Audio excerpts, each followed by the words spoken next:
It's not uncommon to see two wrestlers face off multiple times. However, it is pretty rare that we see two competitors square off both in the octagon and the squared circle.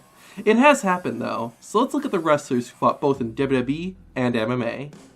After leaving WWE back in 2004, Brock Lesnar decided to make the jump to mixed martial arts. The next big thing quickly moved up the ranks, and about a year after joining the UFC, Lesnar defeated Randy Couture to become the heavyweight champion. After two successful title defenses, Brock Lesnar came face to face with an undefeated fighter named Cain Velasquez. Both men officially squared off at UFC 121, and after the introductions, the fight began. Lesnar went on the attack right away by assaulting Velasquez with some flying knees. The Beast Incarnate eventually got his opponent down, but almost immediately, Cardio Cain was back on his feet. As the fight wore on, Brock Lesnar began to lose his energy. Once an opportunity presented itself, Cain Velasquez seized it and took the champion down. Lesnar tried to fight back, but it wasn't enough, and Velasquez was declared the winner. The defeat humbled Lesnar, and the now former UFC champion would soon return to WWE. Cain Velasquez remained in UFC, but almost 9 years after their encounter in the Octagon, Lesnar and Velasquez would come face to face again. On SmackDown's premiere on Fox, Lesnar defeated Kofi Kingston in record time to become the new WWE champion. The celebration was cut short when Velasquez showed up and manhandled Brock. The former UFC fighters would have their official rematch a few weeks later at Crown Jewel, with Rey Mysterio in Velasquez's corner and Paul Heyman in Lesnar's. Once the match started, Velasquez started throwing a fury of kicks and punches at the WWE champion. Like in their MMA fight, Lesnar wrapped himself around Cain to try and bring his opponent to the ground. After some back and forth, Cain Velasquez managed to knock Lesnar down. Velasquez was ready to claim another victory, but from out of nowhere, Lesnar unleashed the Kimura lock, which forced Cain to tap out. Unfortunately, the Mayor's Suplex City wasn't done, and he began attacking Cain Velasquez with a steel chair. Rey Mysterio then came to his friend's aid and sent Brock Lesnar packing. Ken Shamrock and Dan the Beast Severn have a bit of history in the UFC. Their first encounter was at UFC 6 in 1995. Severn had the weight advantage, but during the fight, he was unable to get Shamrock on the floor. On the other side, Ken Shamrock attempted to tame the Beast by choking him out. After battling for a couple of minutes, the world's most dangerous man locked in a guillotine and forced Severn to tap out. Not only was Ken Shamrock the winner, but the victory also awarded him with the UFC Superfight Championship.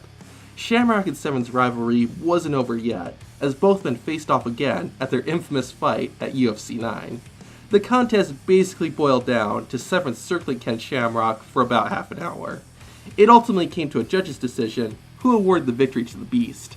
Severn left that night with his hand raised and an angry crowd. I guess this rivalry just needed a bit of sports entertainment, and that's what happened. Both fighters crossed paths again when they joined WWE in the late 90s. Ironically enough, they would actually tag together, and Severn was even a special guest referee for one of Shamrock's matches. Finally though, the two went one-on-one in August of 1998. Unlike their last encounter, Severn and Shamrock almost immediately went to the mat. Both men tried to wear each other out with submission holds, but it was ultimately a powerbomb that put the Beast in the driver's seat. Dan Severn kept wailing on Shamrock with power moves, but the world's most dangerous man kept the match alive. Unfortunately, Owen Hart ran in and attacked Shamrock, awarding the disqualification victory to Ken. Luckily, Steve Blackman joined the action and sent Dan Severn and his accomplice packing. You may not know this, but before arriving in WWE, Shinsuke Nakamura had a short career in MMA. His first fight took place in 2002 and was against Daniel Gracie, a member of the famous Gracie martial arts family. Both men kept their distance during the first minute, but Nakamura eventually went in and brought Gracie down. It may not have been a smart move, as the King of Strong Style absorbed a number of shots to the head. After a bit, the referee broke it up and the fight was restarted. Shinsuke once again took his opponent to the mat, but Gracie quickly turned the tables and brought the artist down with them. Things only got worse for Nakamura, as Daniel continued to pound him with punches to the head. The first round eventually came to an end, and both men got back on their feet. Once again, Shinsuke Nakamura took the fight to the ground, and Daniel Gracie responded by wrapping himself around his Japanese opponent. Unfortunately for Shinsuke, Gracie found an opening and locked in the armbar for the submission win. Nakamura would walk away that night in defeat, but the story wasn't over yet. Over 10 years later, Daniel Gracie joined New Japan Pro Wrestling and challenged Shinsuke for the IWGP Intercontinental Championship. The match started slow, but picked up quickly when Nakamura went for a takedown.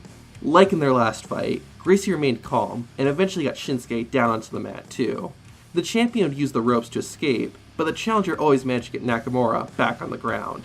Things got more aggressive when Daniel began throwing punches and slaps at Shinsuke.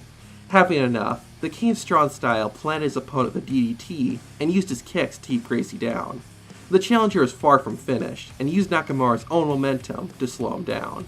Both men got back on their feet and began unloading on each other. Daniel Gracie won that battle and continued wailing on the artist. Eventually, Gracie locked in a headlock, but Shinsuke refused to be defeated again. Nakamura got back to his feet, slammed his rival onto the mat, and ended the match with a Bomaye, or Kinshasa. Not only did Shinsuke Nakamura retain his title, but he also avenged his loss from over a decade ago. Here's a question for you. Let me know in the comments if you're an MMA or wrestling fan, or maybe a bit of both. Also, for more content, give the video on the right a watch. With that, I'm Zach from Tap Out Corner, and take it easy.